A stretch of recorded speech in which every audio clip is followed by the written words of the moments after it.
I am Andrea Jaurrieta. I'm the director of Nina. You can see it on Film Fantasy Festival. I hope you enjoy it.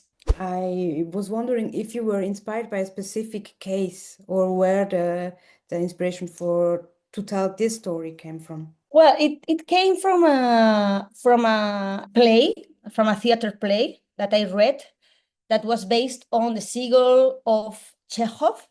You know, the seagull, this play from the late 19th century. But when I read the new play of Jose Ramon Fernandez, who was the author, and I wanted to adapt it to cinema, I discovered that for me it was important to put revenge in hands of Nina, because in both plays, also the Chekhov's one and the new one of Jose Ramon Fernandez, Nina was like very passive, very, oh my God, he hurt me, but I am still in love and that. So for me, it was not my kind of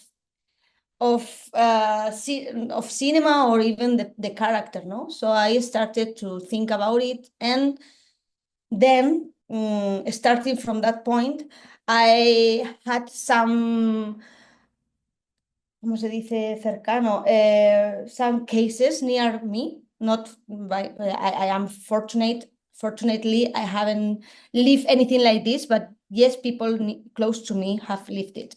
So with these things, I made a mix, and I started working from genre cinema to speak about something that for me was very important. And that was the thing, like trying to keep from the past this subject to the present and looking at it from a very powerful point of view. Red, the color. I was wondering, what does it mean to you? Well, it started everything thinking about Technicolor films from the 40s, Technicolor westerns from the 40s, like Johnny Guitar or Duel in the Sun, with very strong female characters. And from that starting point, I worked with the DOP and the costume designer about how the saturation of color can speak about something psychological. And with this kind of reference, like Johnny Guitar, Joan Crawford, we discovered that red was the color that speaks about all the subjects in the film. It speaks about the wound itself, no, the blood and everything is red. It also speaks about passion. It speaks about anger. So the red was like the more symbolic color of all the passions that move Nina in the film. And also, without forgetting that all Westerns in which I had inspired to create. What was important for the looks of the film? Yeah, I didn't want to make something naturalistic. I mean, for me, yes, it's realism, but I wanted to to have a distance from aesthetics. And for me, for example, I remember when I told the costume designer, Nina is coming to kill with a red dress. And she was like, what? Yeah, yeah. For me, it's like these Korean heroines, like Lady Vengeance, that they kill with makeup and these trenches, and everything is like very fashionable and very aesthetic. And at the beginning, she was like, what? And again, and she also wears these boots with kind of a high heel like this, because I want her to step like with strength. And she was like, okay, okay, I have to get into your head, because this is very, I don't know, it's not naturalistic. That is what it is, like the fashion now, no? It's very, everything is very naturalistic. And I wanted to play with that. So yes, it was, for me, it was like very clear, the personal point of view that I wanted to give to this story. I was lucky, and I had a team that understood what I wanted to do, no? So yeah, for example, with the DOP, who I had worked before in my first film, we know each other very well, and it was like, how can we put the camera, no? When do we move the camera, for example? Everything is like it's very classic. The planning, no? It's like we watch it a lot of old films, a lot of classical cinema to get inspired by that, because we wanted to move the camera only when it was necessary. So this kind of elections, yeah, were very, I thought them a lot, it's nothing is because of, yeah, let's put there the camera and let's see what happened. No, everything is very pensado. I don't know how to say it. How did you develop her character? It was something that I thought also a lot when I took the theater play, because in the theater play, of course, the protagonist was like 20 something, 20 something or 30. She wasn't 30. And I was like, no, if I want to talk about something about revenge, and it has to be a mature woman, someone that has lived and now has nothing to lose. She's ill. She comes back and she doesn't care. Doesn't, how do you say it? Doesn't give a fuck, no? As they say in English, I don't give a fuck. Yeah, because she knows what she wants. She has been like tortured by this trauma and everything all her life, and suddenly she's ill. She's like, okay, maybe I'm dying, so I have nothing to lose. So for me, it was important to have a mature character, because we learn when we get older, we learn more. So it's more interesting to have something mature than something more, I'm 25, ooh, I'm going to take my gun, and no, I'm 40 something, I'm going to take my gun, and you will see, no? Did you think of Patricia Lopez Arnaiz from the beginning to play Nina, or how did it come together? Yeah, not since the beginning, because when I write, I never think about anybody. I just write without faces, I mean. But when I finished like the first or second version of the script, and my producer were starting to think about actresses, one of them told me, have you seen this film? It was a debut film that I couldn't see because it was pandemic just then. And finally I could have a link from the academy, something, and I saw her. And it was like, oh, she's very good, but she's very young, because she was like 40 or 13, 39 when she, in the pandemic, or even less. And I was, no, it has to be older, but it took me so many years to shoot the film, because it wasn't easy to understand. That's another subject, that when I had to shoot it, she was the age that I wanted. So it was perfect. But when I met her in this year of the pandemic and I sent her the script and everything, it was like, hopefully it is you, because she's great. She's a very, very good actress and very good human being.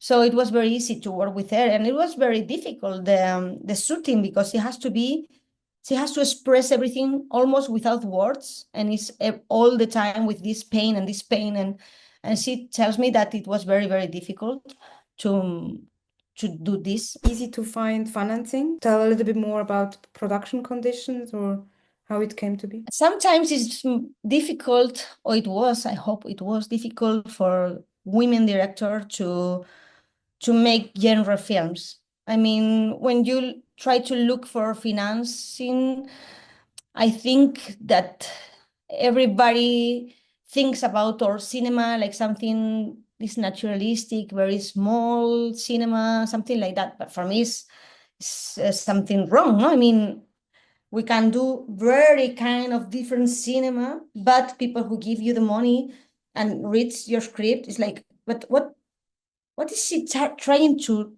tell, or how is it going to be? Because it's very strange. It's a woman with a gun at the beginning, but then she goes back to the village.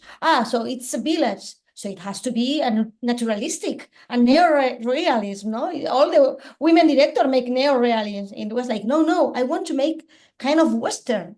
And I swear, TV people who give me the money was like, what? And it was like 2 years, more or less, until little by little, no, two, no, 3 years since the pandemic, little by little, we could reach a minimum to shoot the film, but I had to shoot it in 5 weeks, like running. Yeah, it was difficult. How did you choose this small town or this Spanish town? It's a mixture between two towns, actually. It's also the place that we see the most is Mundaca in the north of Spain. And some streets are from Bermeo, that is 3 kilometers away of Mundaca. When I was writing it, I always thought about, well, I'm from the north of Spain. I'm from Navarra, that is next to Basque Country. And we don't have sea. I mean, it's from the interior, but we are in the north, but in the interior part of Spain. I always imagine a place like this Basque Country coast where all these hard waters and this very cold cold weather. No, I mean, all the atmosphere there is very.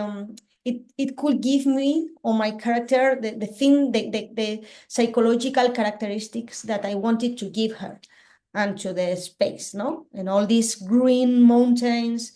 It was like taking again all these prototypes or archetypes from Western of um, harsh landing and that, but taking it to the north of Spain. That was like my idea. And I think it was 2021, something like that, that I took a camper van with my DOP. We are very, very friends, very close friends. And we took the road. Oh my. We took all the coast road in Basque Country, and we arrived to this place, to Mundaca. And it was like, this is the place, because we had these small streets for the persecution and all these claustrophobic spaces. But if you walk like 200 meters, you have this green, huge mountain, and then you have the sea with a very big waves, because they do this, their surf and that. So it had everything. Some of the scenes in the flashbacks are quite sensitive.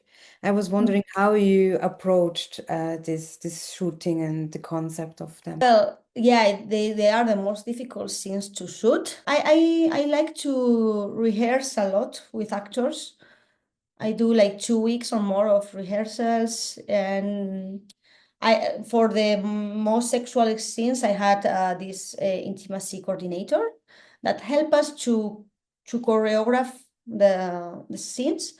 But really, we had done the work before, because Darío, who is Pedro, and Aina, who is little Nina, get along very well. And he was very, very kind and nice, and made it very easy with Aina.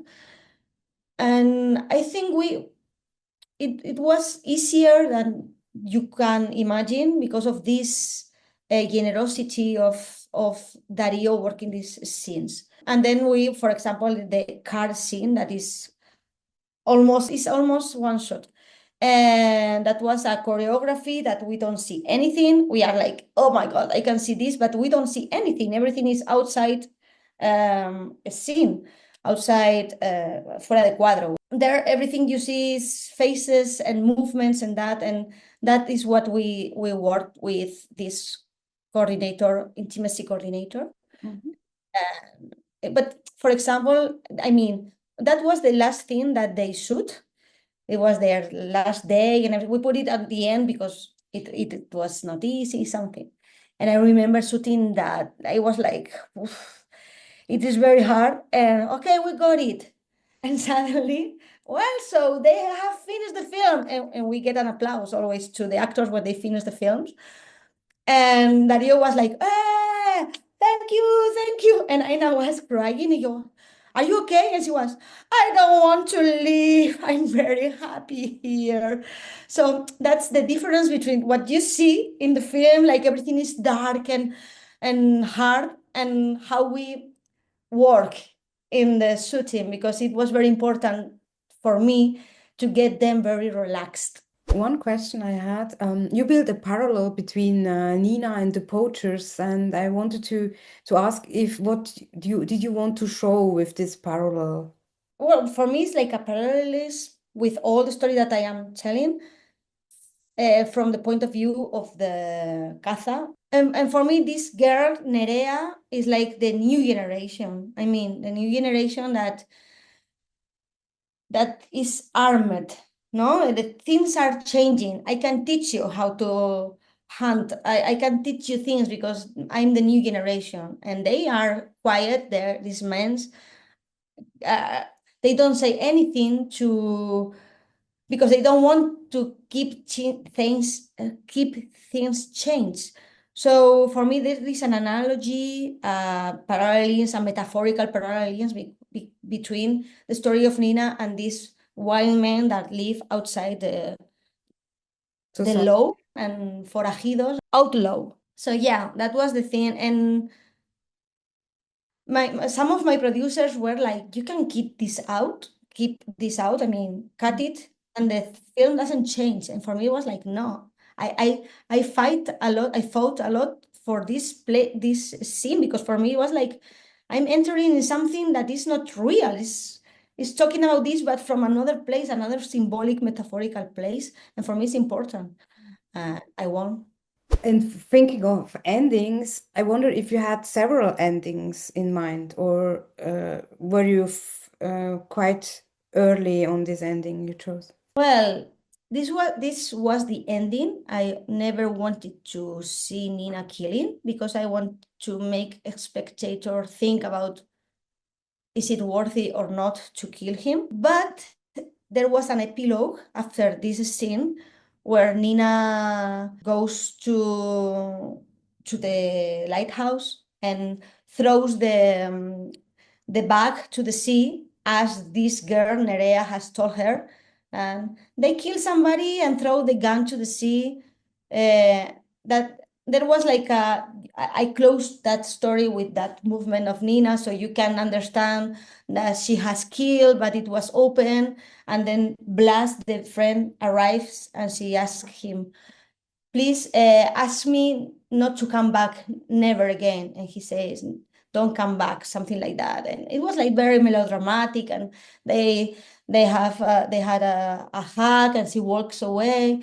And I love that final scene. For me, it was it was very sad. But when we started to show the first cuts to people and this small focus group, and my editor was very he has very clear that the final was there. It cannot be that epilogue, because it goes down, no, the emotions. It comes very clear, like, no, that's the end. And if you cut to red, all the spectators are get dirty with the blood. You make them think if she has killed or not. They can speak about this when they go out from the film. Yeah, you're right. Let's cut this epilogue.